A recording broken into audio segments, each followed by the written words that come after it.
Salut à tous les amis. Alors avant de commencer cette vidéo, introduction un peu particulière, je voudrais te parler de quelque chose. Sache que les 18 et 19 juin prochains, il y a le SDR qui va se dérouler à Belmont-sur-Rance, donc à côté de Millau pour les gens qui ne connaissent pas, sur la piste d'aérodrome. Et c'est le plus gros événement 50 cm3 de France. Clairement, il va y avoir vraiment du beau monde, que ce soit chez les professionnels, que ce soit également chez les youtubeurs, entre autres. On pourra croiser des Tic Sud, Track Motard et bien d'autres, pour ne citer que les plus connus. Moi, je serai également présent, donc je t'invite cordialement à venir à ma rencontre. Je t'invite également à venir donc découvrir tout ça. Sache que c'est vraiment ouvert à tout le monde.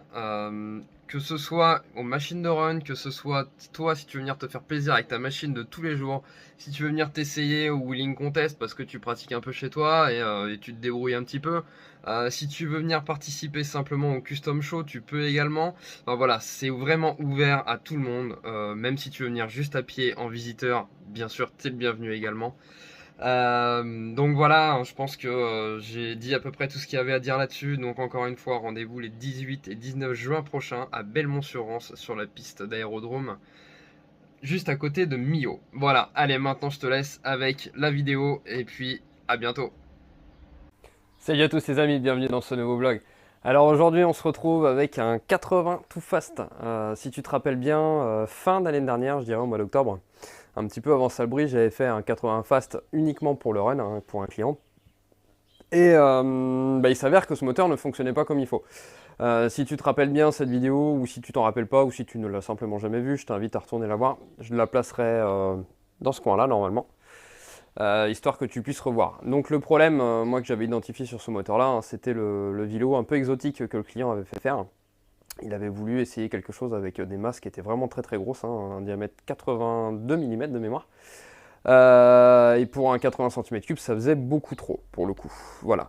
Donc là maintenant, on revient en arrière. Donc à l'époque, j'avais eu pas mal de déboires avec ce moteur, des petites choses qui n'avaient pas été du tout, qui avaient été un peu bricolées par le client, etc. Bref. J'avais refait une paire de carters neuves que j'avais donc réalisé pour rentrer ce vilebrequin là.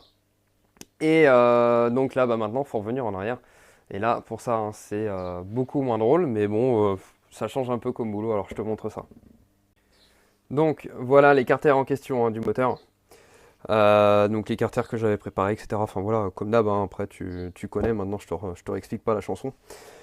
Donc là, le but en fait, ça va être de venir emmancher des pièces en alu sur chaque demi-carter ici, que je vais venir souder dans le fond. Donc je fais pas souder tout le tour, puisque je sais pertinemment que les carters vont déformer.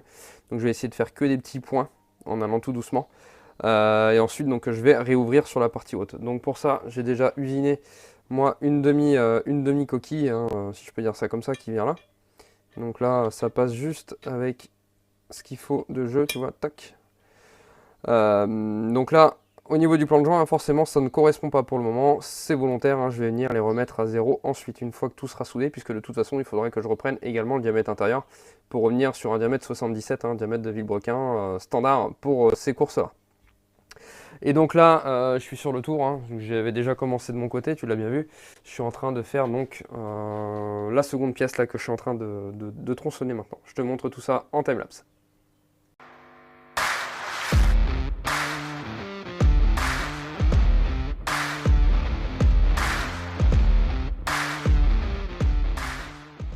Donc là, maintenant réalisation du deuxième usinage sur ces pièces-là. Donc tu vois, j'ai fait un gros chanfrein à 45 degrés sur les deux pièces, de façon à avoir simplement de la matière quand je vais venir souder mes pièces dans le fond. Puisque là, donc hop, je remets ma pièce. Voilà. Donc là, je vais venir souder. Donc je vais pas faire un cordon tout le tour parce que sinon les carters clairement ils vont vriller. Donc je vais faire des petits cordons en fait, tout simplement. Et je vais vraiment prendre mon temps pour les faire pour éviter que ça chauffe trop. Et une fois ça fait, ensuite il faut que je vienne donc reprendre le diamètre intérieur là pour le vilo, pour l'amener vraiment au bon diamètre. Là c'est simplement un dégrossi, c'est tout. Ensuite il faut que je vienne reprendre cette partie là qui dépasse pour la ramener à zéro par rapport à mon plan de joint. Et après ça donc je viens de faire l'ouverture ici. Autrement dit, il y a encore de quoi faire. Ça a avancé un petit peu. Alors, c'est bien du coup d'en avoir deux comme ça, je peux te montrer l'avant après. Donc, pardon. Donc là, insert posé, soudé. Alors bon, ça c'est pas trop mal soudé, hein, mais c'est vrai que les carters y ont déjà tourné. Je les ai passés moi au bac à ultrasons avant pour dégraisser vraiment au maximum. Et malgré ça, hein, ça arrive toujours à avoir des petits reflux de porosité un petit peu dans l'alu, hein. C'est vrai que l'alu ça refoule énormément comme ça quand tu soudes, donc bon. Mais voilà, ça c'est quand même pas trop mal soudé, hein, dans l'ensemble. J'ai pas trop à me plaindre. Donc tu vois, hein, j'ai pas fait un cordon tout le tour, hein, même si j'aurais préféré, mais clairement j'aurais fait ça. Le carter se serait vraiment fortement déformé. Donc bon, pas trop le choix, hein, faut faire avec. Donc là, pour celui-ci, c'est uniquement soudé. Donc tu vois, hein, j'ai une différence d'épaisseur ici, c'est volontaire puisque je la reprends après. Et donc celui-ci est usiné à ma cote finale.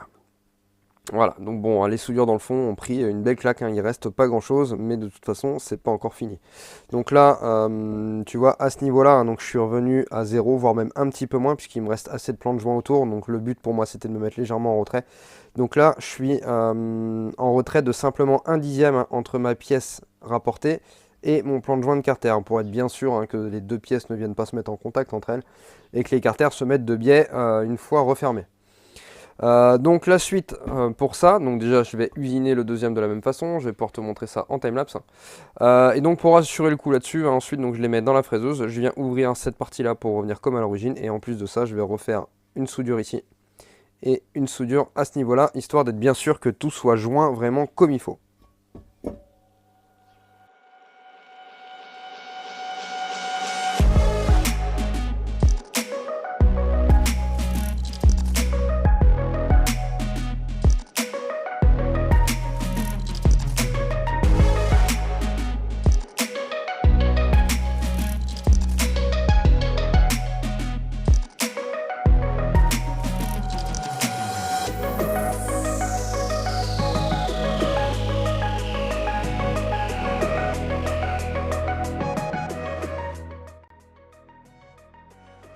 Bon, les choses avancent pas trop mal. Je te dirais que j'en ai quand même bien chié pour y arriver jusque là.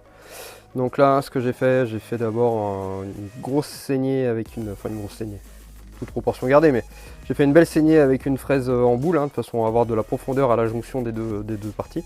Et donc ensuite, hein, je suis venu remplir à la soudure par-dessus.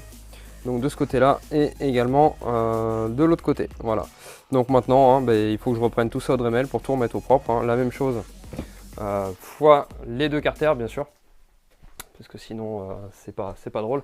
Et je vais te dire un petit peu hein, pourquoi j'en ai chié, parce que le premier carter, donc pour l'ouvrir, je l'ai pris à la fraiseuse, sauf que forcément, ce qui devait arriver arriva. Ce qui restait de soudure hein, après usinage du passage de Vilo étant trop fin, mais la pièce elle s'est arrachée, hein, tu vois. Voilà. Bon, je vais te retourner la caméra si ça veut bien. Voilà, donc ouais, la pièce, tu vois, la pièce elle s'est arrachée. Bon voilà, ça a fait un peu de casse. Alors heureusement, j'avais encore de la matière pour en refaire une, donc j'en ai réusiné une. Et puis voilà quoi. Donc c'est génial. Le principal, hein, c'est bien sûr que maintenant c'est quasiment terminé. Je pense que ça devrait aller, hein. Normalement ça ne devrait pas bouger. En principe, je suis plutôt confiant maintenant pour le coup. Donc bon, allez, j'avance. Bon, mais voilà où j'en suis, hein.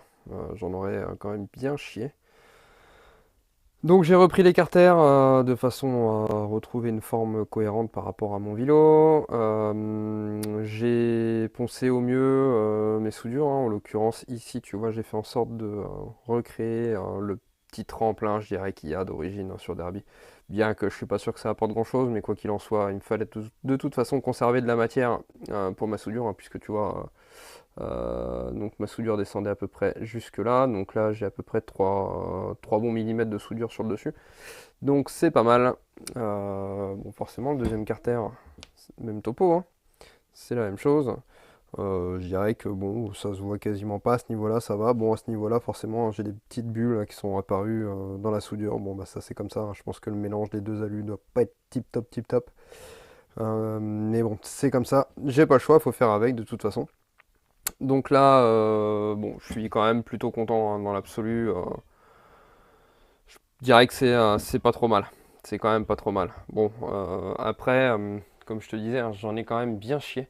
En fait, tout simplement parce que l'allure rapportée à la soudure est sacrément plus dure comparée au carter. Et du coup, qu'est-ce qui se passe?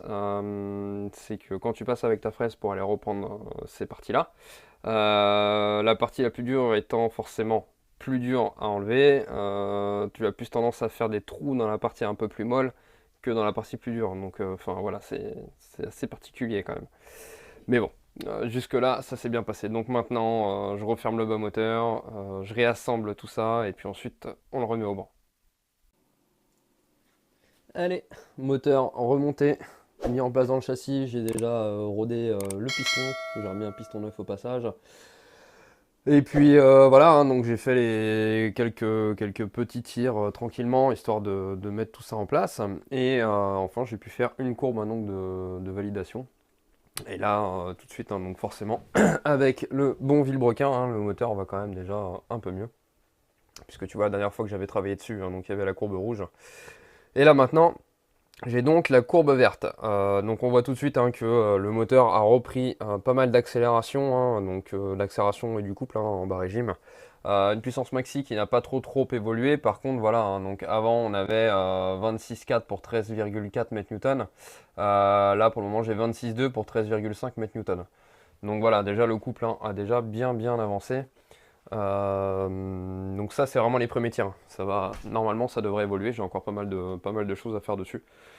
En sachant que j'ai mis une avance de base standard dans l'allumage, etc. J'ai même pas fait un gicleur encore dans le carbu ni quoi que ce soit. Donc voilà, normalement, on devrait avoir une belle marge de progression.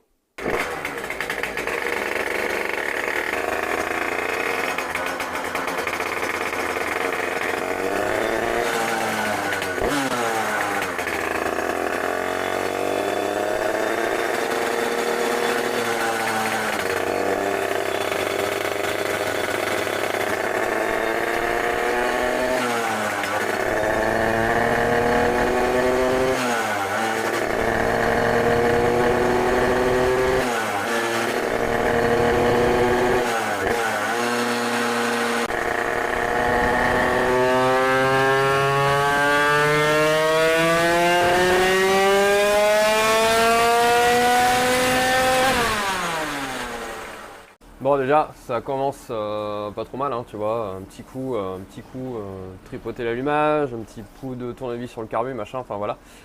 Donc là, pour le moment, je suis à 26,6, 13,7. Donc bon, encore du boulot.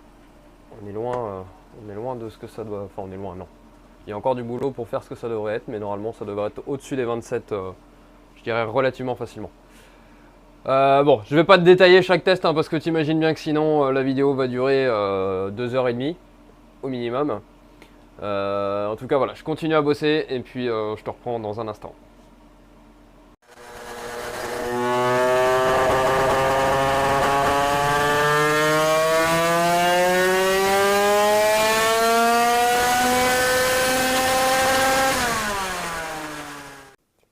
Bon les amis, je suis plutôt content.